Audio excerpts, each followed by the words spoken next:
won't see anything new. It's just like focusing on a two-level system. And in the first part I will solve it for you slowly and talking about all the important concepts in StatMech. And second part is the Monte Carlo simulation of that exercise.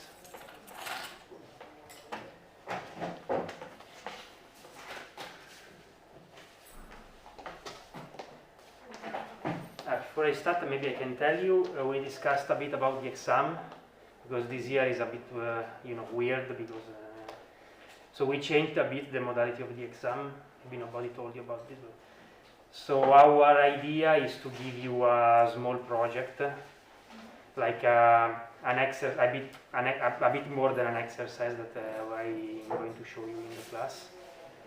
There will be, an exercise from my part, an exercise from Jean's part, maybe with more theory than solving stuff. So, but the point is that you have basically two options. You can choose one of the two exercises, one from my part, one from Jean's part, and one from Roman's part. Then you have like 2 weeks or something to solve it. You can also work in group, it's not a problem. Then you have a deadline for giving us the solution. And after this, maybe after 1 week, we correct it.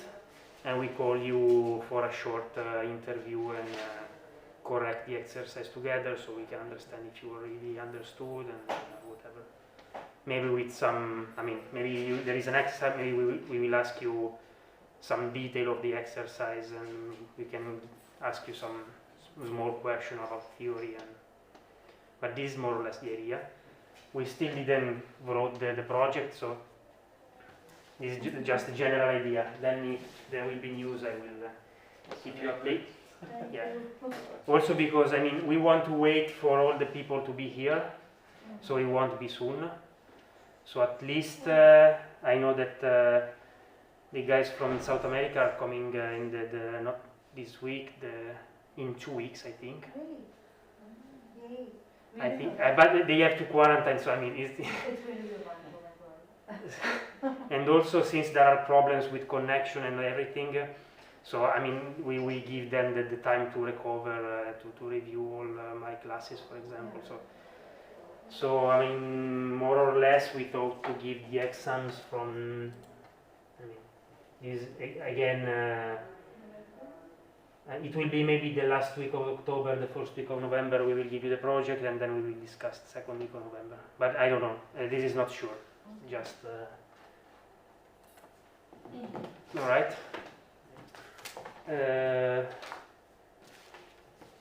Okay, so let's come back to the StatMech. So today neither Ivana and Johansson are there, but let's go anyway.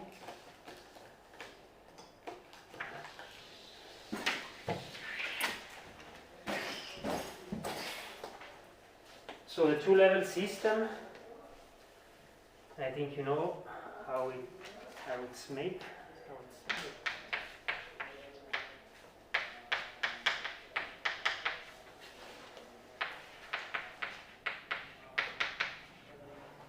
So we have n particles. Actually, now there will be a problem of notation, because for me n is the number of samples, and so now let's call capital N the number of particles. Is no longer the number of samples. When we will have to generate samples, we will use another notation. So don't be confused on capital N.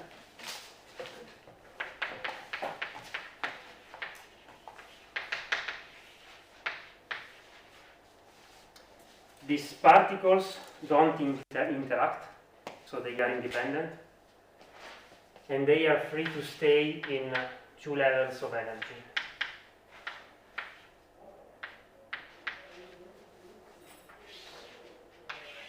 A level energy equal to 0, which is the lower, and a level equal to epsilon.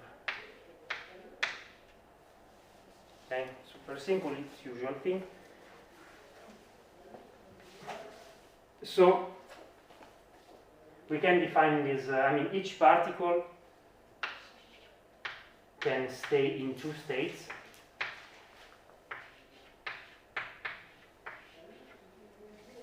So let's call with mu the state of a single particle, that can be either 0 or epsilon. And this object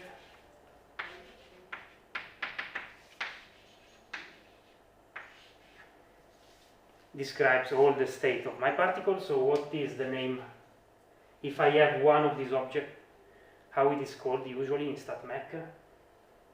What is describing a specific configuration of my system? What is the usual name for this?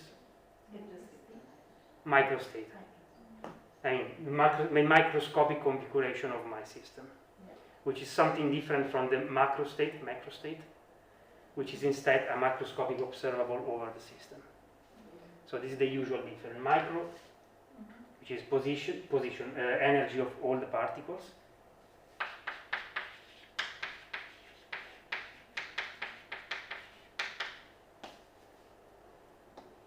While in our case, a macrostate, it's when the system, for example, has the same energy E. And so you agree that there are more than one configuration that lead to the same value of the energy. So it's a more macro description of my system.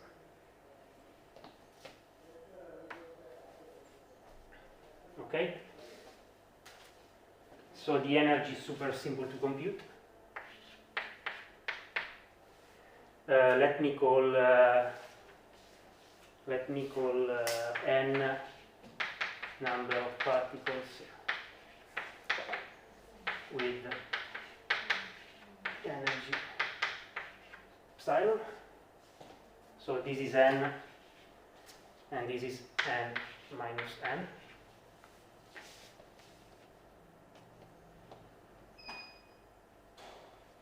Yeah, actually, it's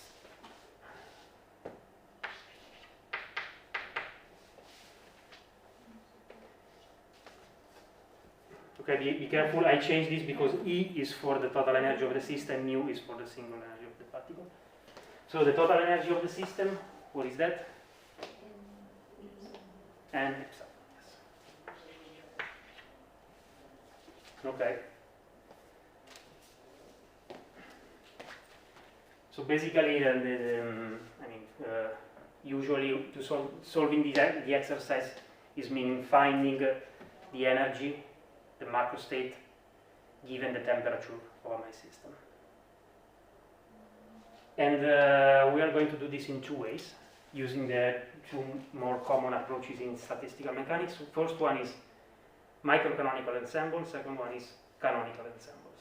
That I think you saw them. Okay, so I can erase this, can I? Just definitions.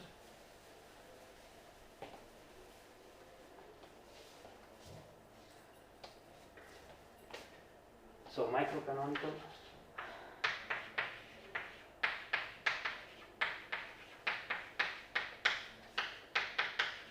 ensemble. What is the microcanonical ensemble? Can you give me a definition of or a meaning of microcanonical? It's a completely isolated system. Perfect, yes. NVE. Exactly, and it's described with the extensive variable EVN. Actually, here there is no volume because it's in the problem volume doesn't exist. There is something abstract. There is no space. We just have energy and the number of particles. So here we are describing it using the energy and the number of particles. But yeah, the definition, what distinguishes microcanonical from canonical is the fact that one is isolated, so it's meaning that the energy is constant, and the other one is not isolated but is in contact with a thermal bath. And this allows the energy to fluctuate around the average. And we will see this in this exercise, what changes by changing the ensemble that we are considering. So at the moment our system is isolated, and what do you know about, which quantity can you compute in a microcanonical ensemble, which is the usual quantity that you try to look at?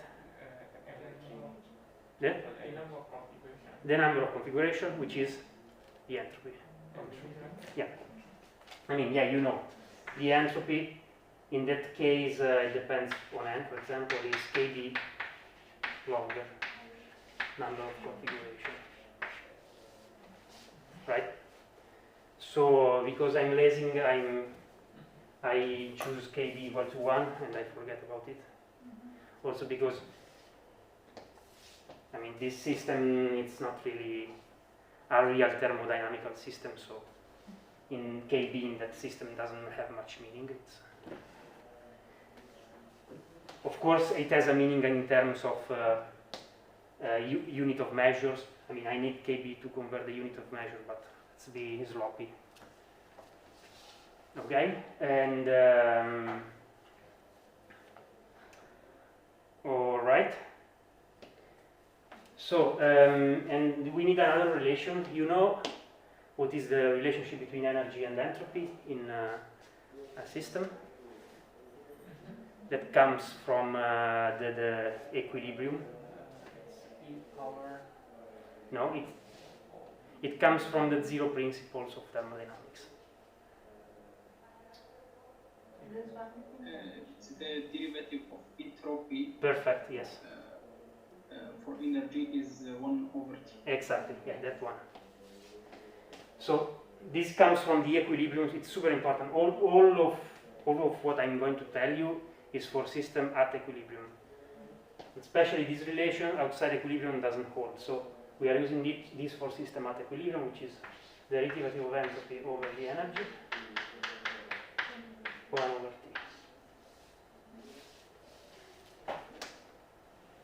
Okay, so basically here, I mean, our aim, let's say, is to compute the energy as a function of the temperature. And here we have all the theoretical ingredients for doing this. So let's do this. From now on, it's just a matter of computation. I won't do all the computation. I just show you let's go. Anyway, so the first part that we can compute, for example, is the entropy. So for computing the entropy, we need the number of configuration. So can you tell me what is this omega in this specific case? So how many configuration I have by fixing n here? Sorry? Yeah, the binomial coefficient, you mean? Yes. So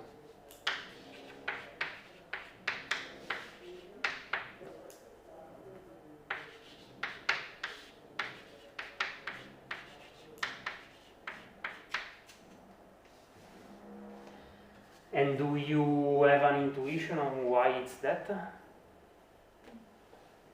Right? I mean, n is the total number of ways you can put the number of particles in the whole system. Then you have to divide the number of ways you can put the particles in the first level and the number of ways you can put particles in the ground level. Okay? And so, to get the entropy, you just need to compute this. But before doing this, let's do this.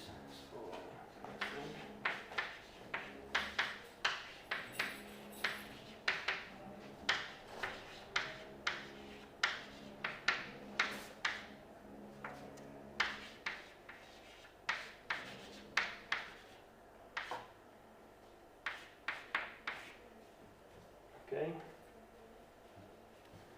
I hope you agree with this. How can I go on here? Since Stirling. Okay, so you know Stirling, and you know that Stirling says that n factorial is approximately n power n e minus n. So I will skip now the computation. You can do it by yourself, and what you get is actually it's quite easy because you realize when you substitute this into here, into this, all these parts cancel out, so only the part with the n power n remains. So it's n log n minus n log n minus n minus n. Okay.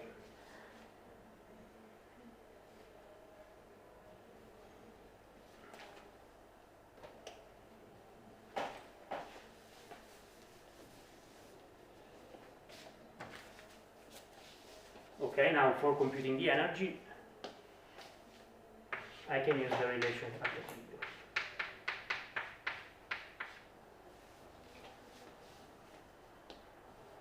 Okay, for doing so, you can realize that the energy is this one. So basically, this derivative is I can write ds dn dn over dn.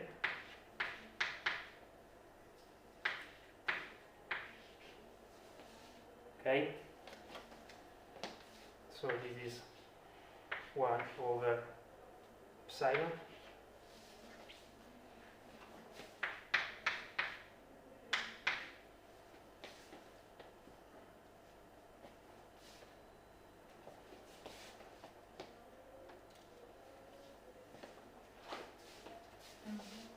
All right. Stop me if something was not clear. I'm going very slowly, but stop me. And yeah, you can compute this object. I think you know how to do derivatives. And I will skip this part.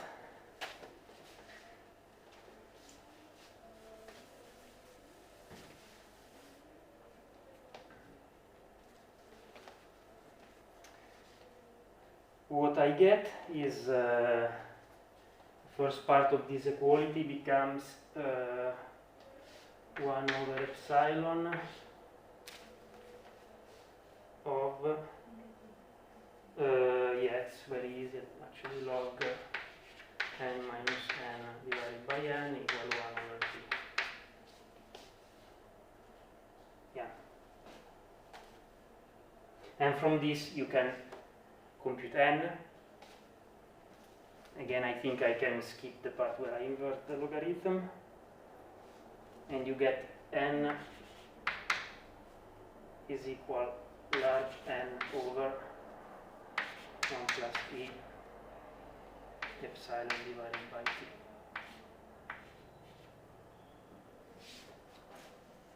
Okay?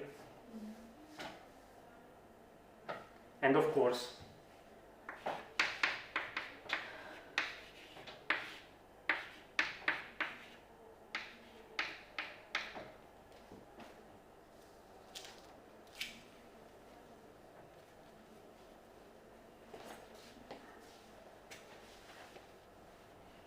so first check you have to do in that case, you computed the energy. You know the energy is an extensive quantity. So I'm happy because I get the number of particles in front of it. So which is saying that the intensity, the magnitude of the energy is proportional with the size of the system, number of particles. So I'm happy. And so let's study this energy a bit. This is saying a lot. I mean, here there is a lot of information about what's happening in my system. So first things you have to do when you have some, it's not so weird but quite weird function, is to study the case limit. So the extremes. So what happens, for example, when the temperature is 0? Question for you. Limit is 0. Exactly. So this is very important. Let's plot it.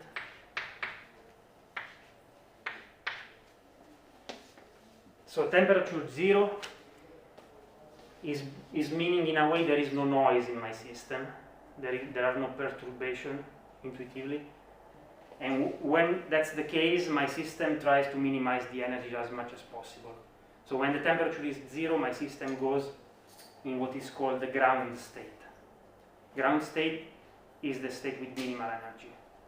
I hope you already heard about this, but let's repeat it. In our case, state with minimal energy, of course, is all the particles are here and my energy is 0.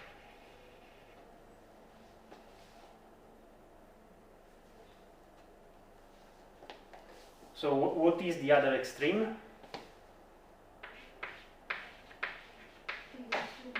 Exactly. And what happens when t goes to infinity? What's the value of the energy? That's 0 infinity. epsilon n. Sorry?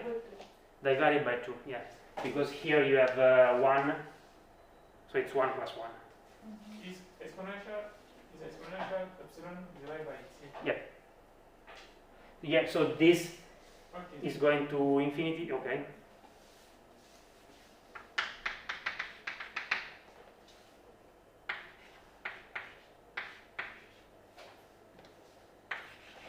So basically my system goes there and the function is something like this.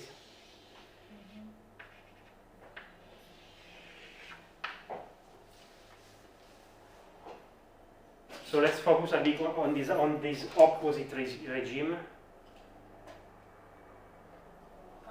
Opposite regime, opposite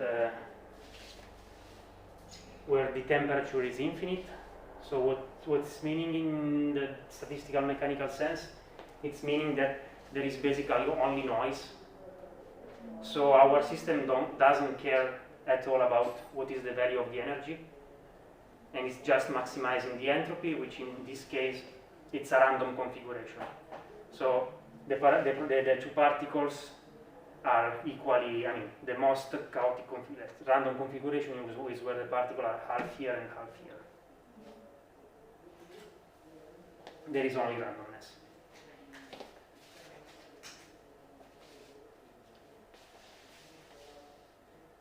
And yes, of course, the number of particles is large n divided by 2 because epsilon is the factor. I think it's clear.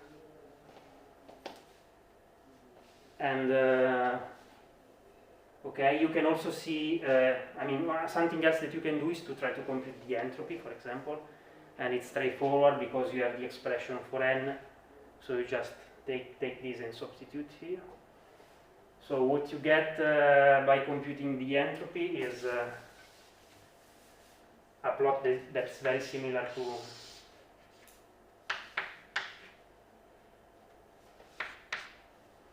I'm just plotting it without. Actually, if you want, I can write the formula as well.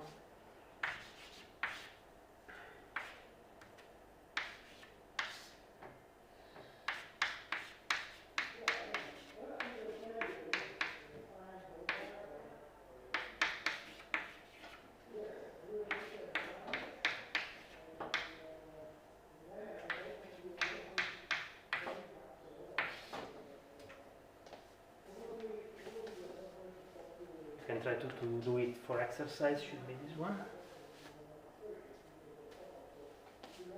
Again, I'm happy because you see there is an n in front, so it's saying that it's extensive, so it's fine. And basically, if you try to plot the entropy as a function of the temperature, you have a very similar shape, which is something like this. And this is also saying that for large temperature, the entropy is maximum. So there is this sort of principle in StatMech. So you can control the temperature, and when the temperature is very low, so the energy is winning, so you are minimizing the energy. While when the temperature is very high, the entropy is winning, and you are maximizing the entropy. So the randomness. So the temperature is sort of balanced between the randomness and the minimization of the entropy, which is the order. And this is true for all the StatMech systems, not only in this simple case.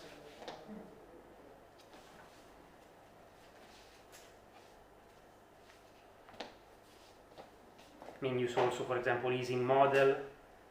When the temperature is infinite in the Ising model, all the spins are just flipping randomly. While when the temperature is 0, they are converging to the minimal energy configuration when everyone is aligned with the others. We will see this Ising model also next week with me. Okay, so this was basically everything for the microcanonical ensemble.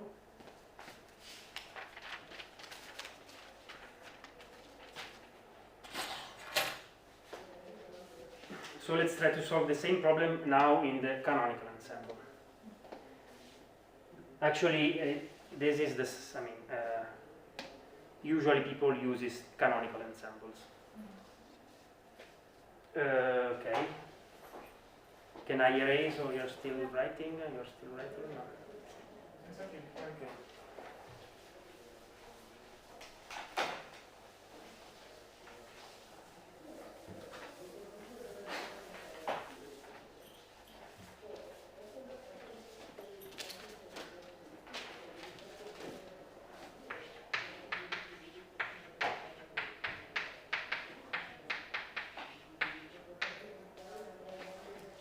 Okay, canonical ensemble. Usually we start with something else. What is the usual quantity that you define when you study canonical ensembles? I don't know if you solved the exercises with this. Maybe not. Temperature is more important. Sorry? The temperature is more important. We keep. I mean, yeah. The temperature has the same role in the two cases. But free energy of Helmholtz, it's the quantity. Yeah. Yes, I mean, but that was true also in the microcanonical. I mean, because the free energy is just the energy minus T-S. So you are just playing with variables, but it's always the same. Okay. But it's very easy. I mean, the first thing you have to compute when there is the canonical ensemble is the Hamiltonian of the system. I mean, if you know the Hamiltonian, you can describe your system, because so in general our Hamiltonian will depend on the configuration of each particle. So it depends on the microstate.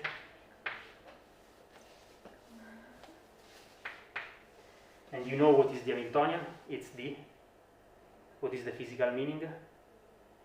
Energy. So the energy of this is N.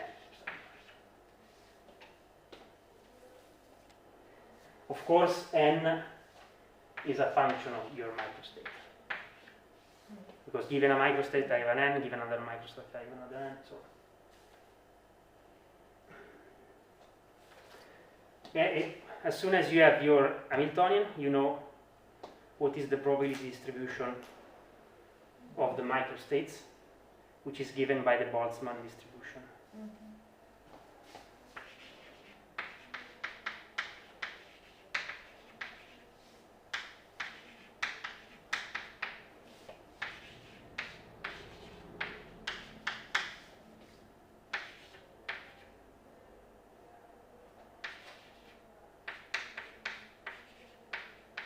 I didn't use beta before, but you know that beta is the inverse of the temperature. Let's stick with the temperature alone. Now let's use, actually now beta is very useful here, we will see it later. Yeah. But you know, if kBt is equal 1. Well, of course I'm missing the normalization.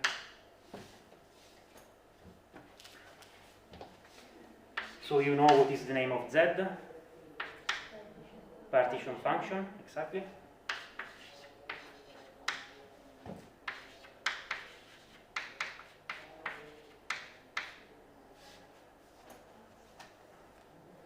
And of course it enforces the normalization of the probability.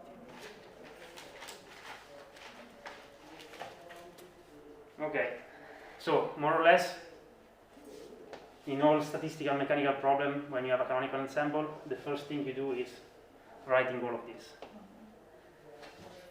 Then it can happen that sometime you can solve this partition function, and if you are able to solve this summation, you can compute all the thermodynamical variables. We will see it. I think Roman showed you that, I mean, each thermodynamical quantity is related with the partition function through derivatives with respect to beta. But we will see this for the energy, for example.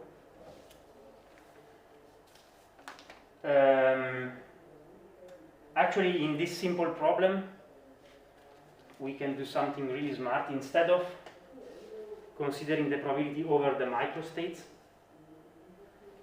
I can immediately compute the probability over the energies. Let me show you. It's not always possible, but in our case, what is the probability of the energy? If you know this, can someone guess or try to? One. Okay, so this is saying the probability of a microstate, right? It's a summation of probability. Sorry? The point is that the Hamiltonian doesn't change if the energy doesn't change, right? Because the Hamiltonian is the energy.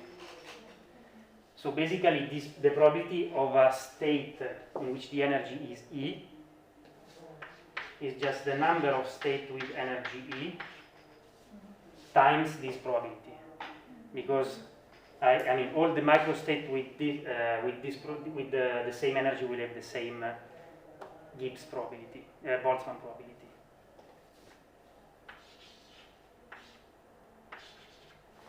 This is wrong. Let's say.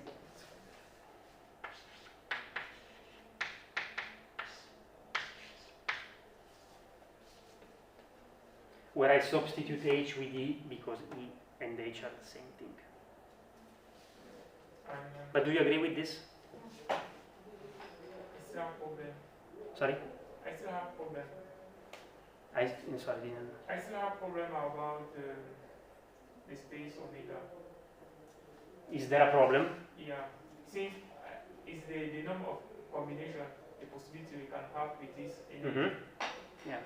And that means it is how we can combine many particles to get this.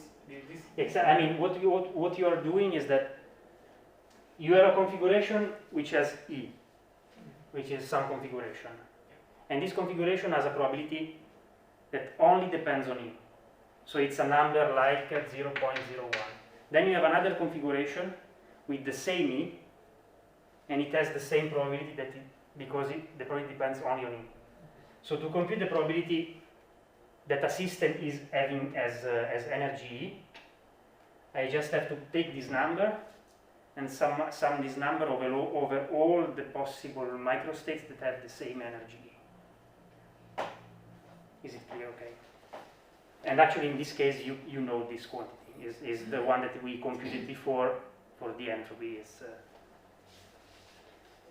I mean, I think you also agree if I write like this, because E and N, I mean, are basically the same thing. So the omega of V is the usual N, and here I have minus beta.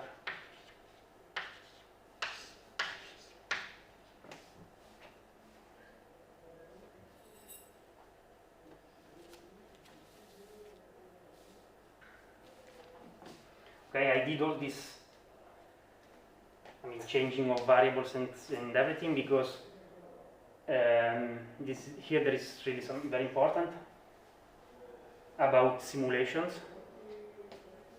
Because you know, with Monte Carlo, you are sampling microstates basically, and sampling what you want to do is sampling microstates according to the Boltzmann distribution.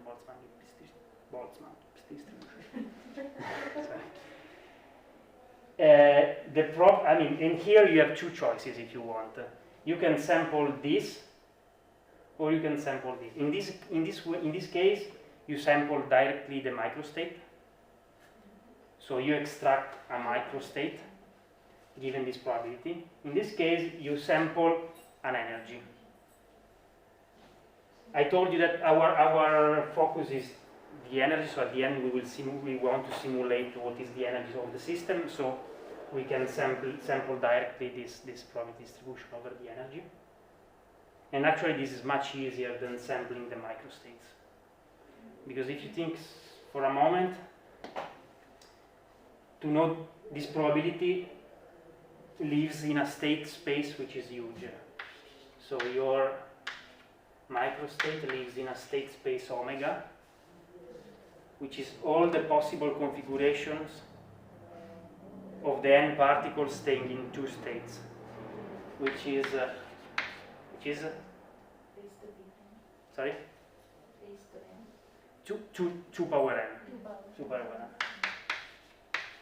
n. one particle is in which of the two states, another particle in which of the two states multiplied. So if you want to sample these probabilities, if you want to sample directly the microstate, you have to build on your program a probability distribution over a state space which is 2 power n. So basically you have to generate a variable which has size 2 power n. If n is equal to 50, you already cannot do it. While in that case, the energy is something that you can treat much more easily, because the energy basically goes from 0 to n, right? Can you say again, please? The energy goes from 0 to n to n large. The maximum energy that you can have is all the particles are in the upper state, so the energy is epsilon times large n. And then you have all the energy for all the integers between 0 and large n, right? So if I sample the energy, I can do it. It scales linearly with n. If I want to sample the microstate, I cannot do it. It scales exponentially with n. Okay?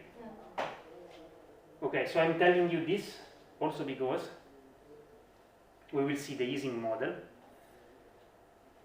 In the Ising model, you can write this, but you cannot write this explicitly. You don't know this in the Ising model, and so you are basically stuck. Okay, you say, I cannot sample this because it's too large.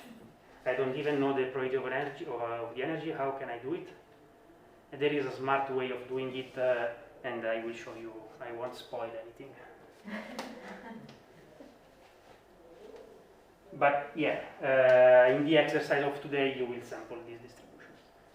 So let's move on and compute the energy, the average energy. Okay, something very important. I mean, everything is consistent. I told you canonical ensemble is meaning a system where the energy is not fixed, but it fluctuates. And this is basically due to the fact that you have a probability distribution over the energy. You don't have a single value of the energy, you have just a distribution that it's peaked around an average, but it can fluctuate around this average.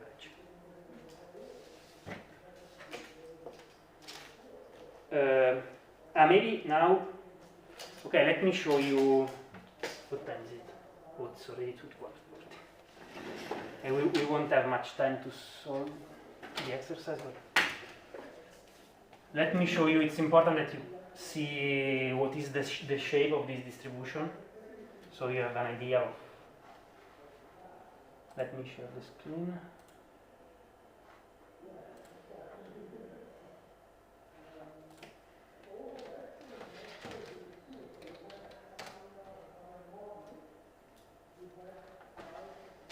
Okay, here doesn't ask the password, so everybody can log with my Google account. It's not very.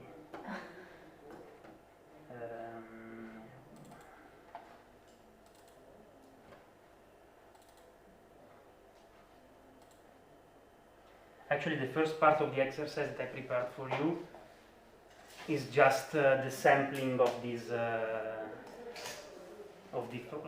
probability distribution, and you know how to do it using the tower sampling that I explained yesterday.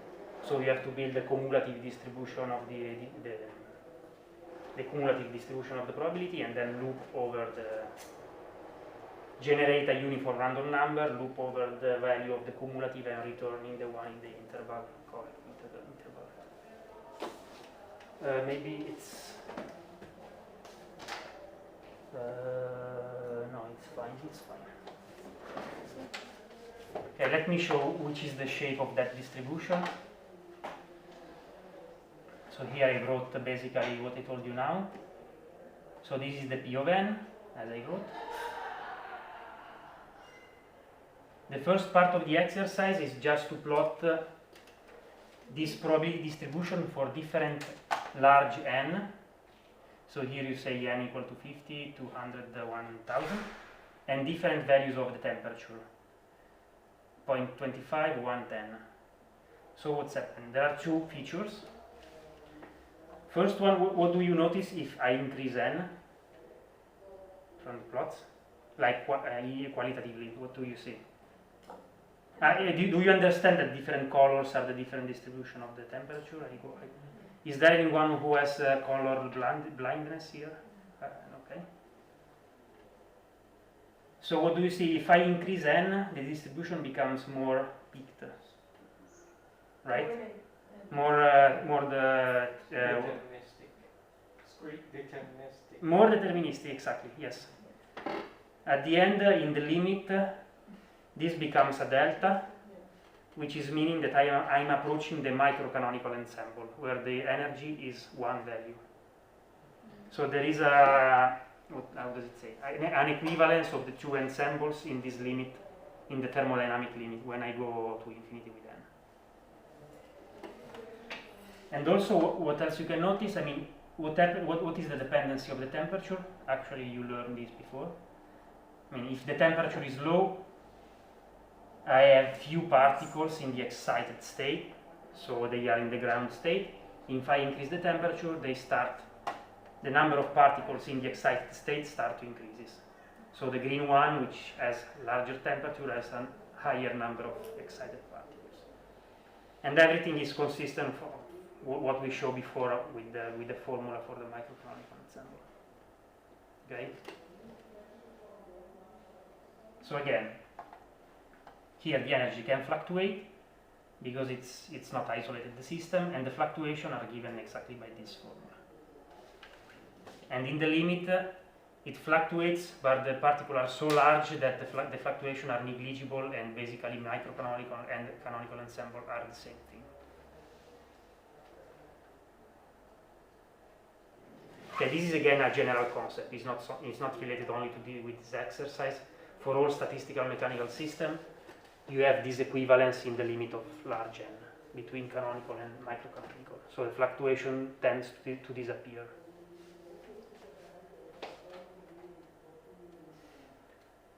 Okay, now the other part of the exercise is to generate the samples from the Boltzmann. You will do this later. Now let me move on with the exercise. So now we want to compute the average of this.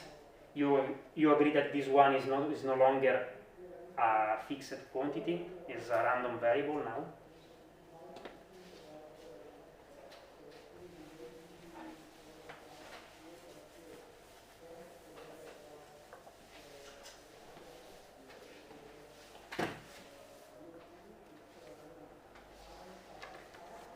So how I compute the energy? Let's do the straightforward way. Let's assume that I don't know any formula with the partition function. Let's try to derive this formula. So average energy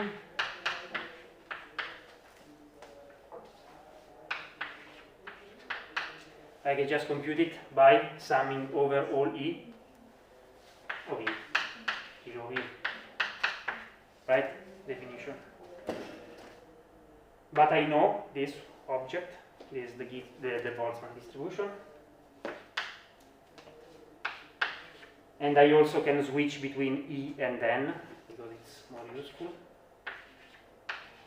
So this was E. P of N is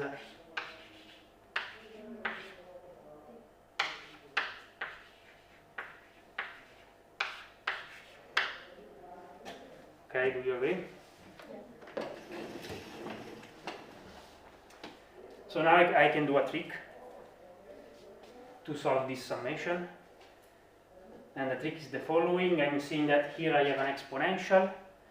This quantity here is the same as quantity as here.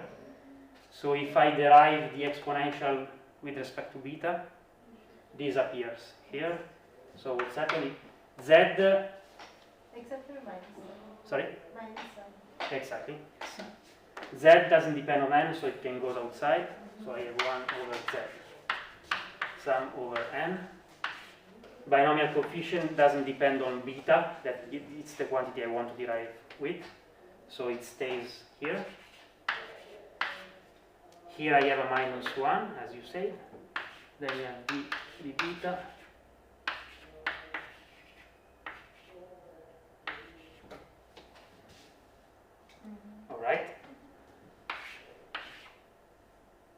course the summation is all it's there. Actually, I'm allowed to bring the derivative outside the summation. There is nothing depending on beta here.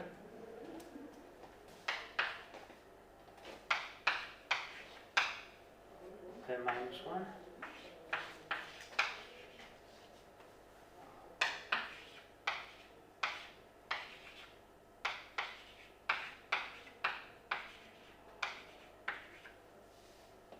And actually I notice that this quantity is exactly the partition function.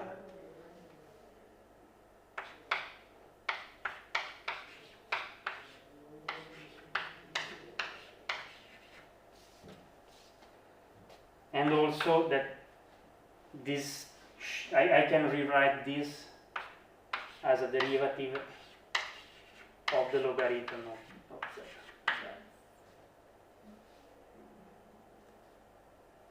So yeah, the way in which you derive this relationship between the average internal energy and the partition function is straightforward, super easy. And actually you can do this for a lot of thermodynamical quantities. So basically if you know what is z, you can derive by just deriving stuff, all the thermodynamical quantities that you want. So in our case,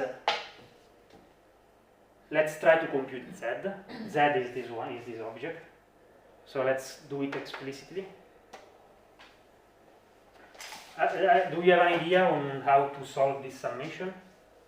Try to look this summation. Yes? Where did the combinatory term go? Because It's from the partition function. It's in the partition function, yeah. I mean, if you remember, I wrote PE Yes. as 1 over z. Yes, omega. Yeah, it's the portion. So basically, if you want to normalize the partition function as this shape, right? If you want that the summations, yeah, let me write this as a function of n. You have to choose z in order that this probability is normalized, Yes. which is meaning that it has to have this shape. Yes. Okay. Thank you.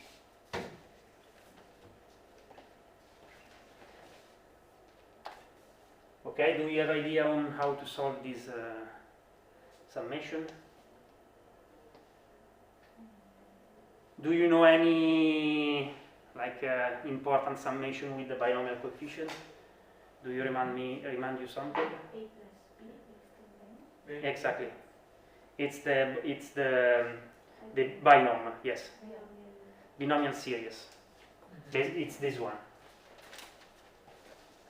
1 plus x power n. Since we have, let's call it n, is summation.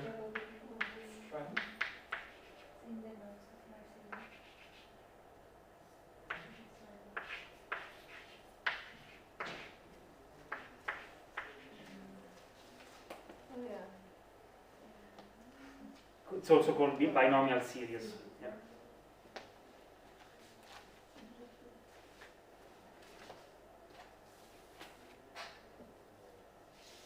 Actually, I think there is a 0 one. Sorry.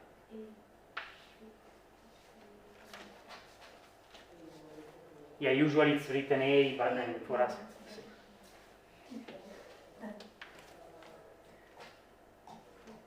Okay, so do you see that there is something that looks like this one? Actually, it's it's really the same if I do the following. Right?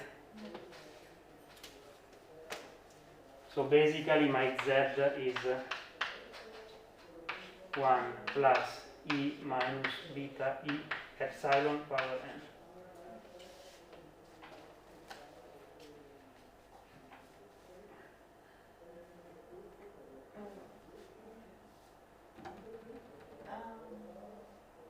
beta Sorry?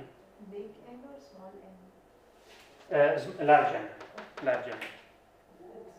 Because yeah, the exponent is the one that stays here. Here n is from 0 to large n.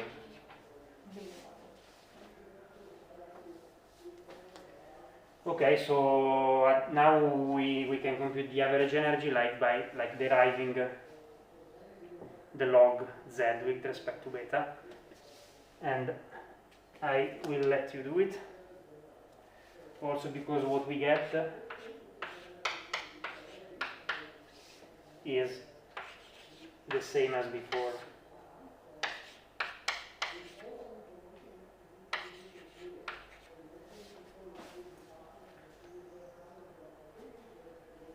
Actually, I mean, you are deriving the log of this. So there is an n that goes in front of everything. There is this that goes at the denominator. Then you have an exponential at denominator. And then you can simplify the exponentials. You change the, I mean, you multiply and divide by the exponential positive. So you at the end you get this formula.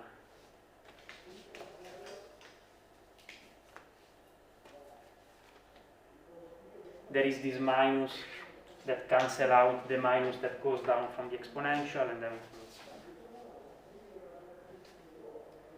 okay, so what you realize here is that the average of this distribution is exactly the energy that we got in the microcanonical ensemble, which is again says that, I mean, there is an equivalence on average, and in the limit when the fluctuation of the energy disappears, the two ensembles become basically the same ensemble.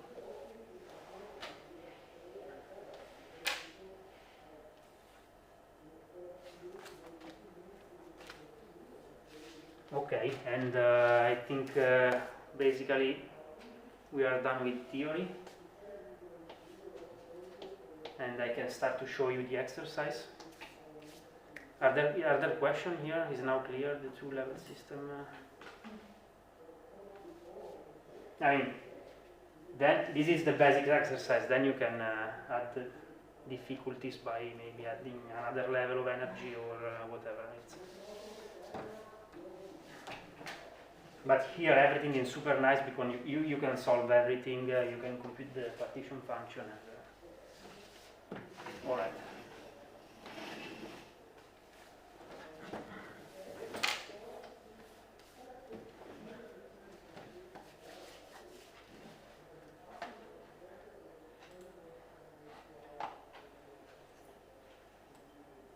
Okay, let me show you the exercise. I have to share the screen. Okay, first part, you just write down the theoretical formula for the Boltzmann distribution. See, there is a binomial. Use the binomial coefficient. I mean, this is important because if you write the binomial coefficient by hand, you will the program will crash if you choose very small n, because you are computing factorials. It's very delicate. If you use the library, here it's computing the binomial in a smart way, so it's more safe. So use it. So here it's just a plot. I mean, here there is also a way to plot different plots in the same figure, so you can. You can look at the solution and see how I did. Then the real exercise starts here. So here you have to generate samples from the distribution. And the first part you have to build the cumulative of the distribution. So once you have the cumulative, you can use the tower sampling that we saw yesterday.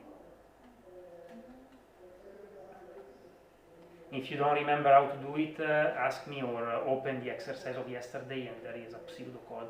But actually, I mean, the procedure is the same as sampling from discrete distribution as we saw yesterday.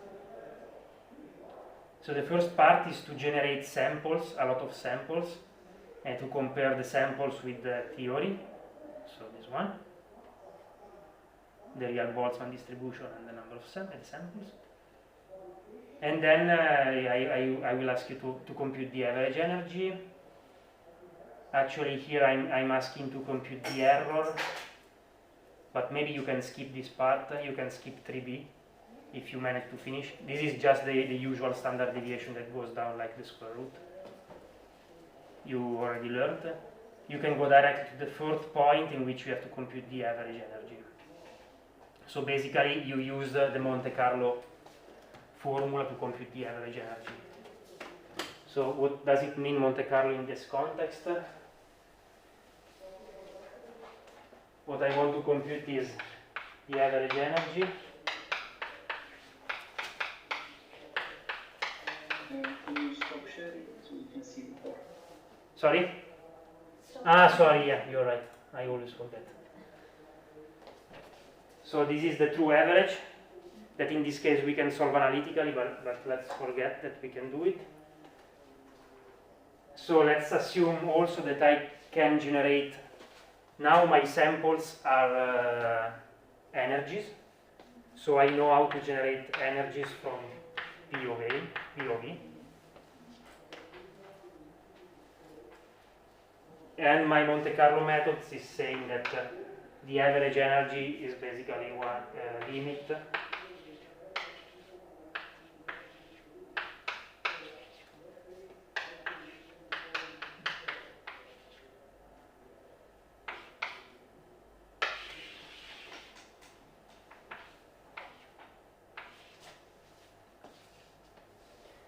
you agree here that the observable that I want to compute is directly E, so I don't have to use me, it's directly my sample. So I have to compute the sample average of my samples directly. This gives me my average energy with my samples.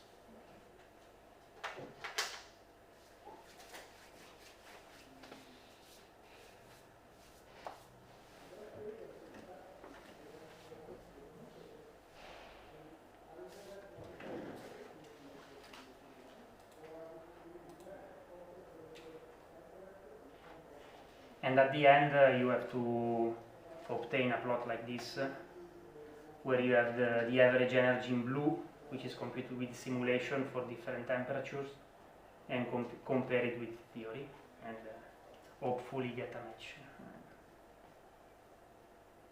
Then there is an extra exercise that we can skip, or you can see it if you are super fast. That fast yet. Okay, you can start whenever you want.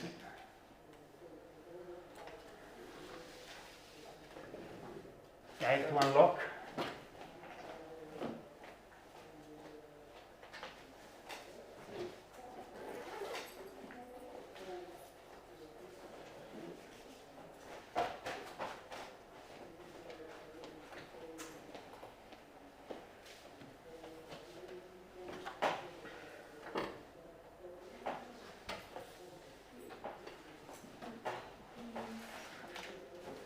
Maybe I suggest you to start directly from, you can skip the plot part of the Boltzmann distribution and start directly from the point 2, so generating samples from the Boltzmann distribution.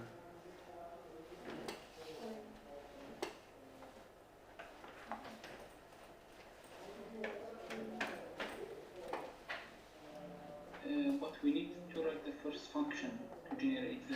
Of course you have to define the function, yes. Of course you need this. But yeah, you can skip the plotting part.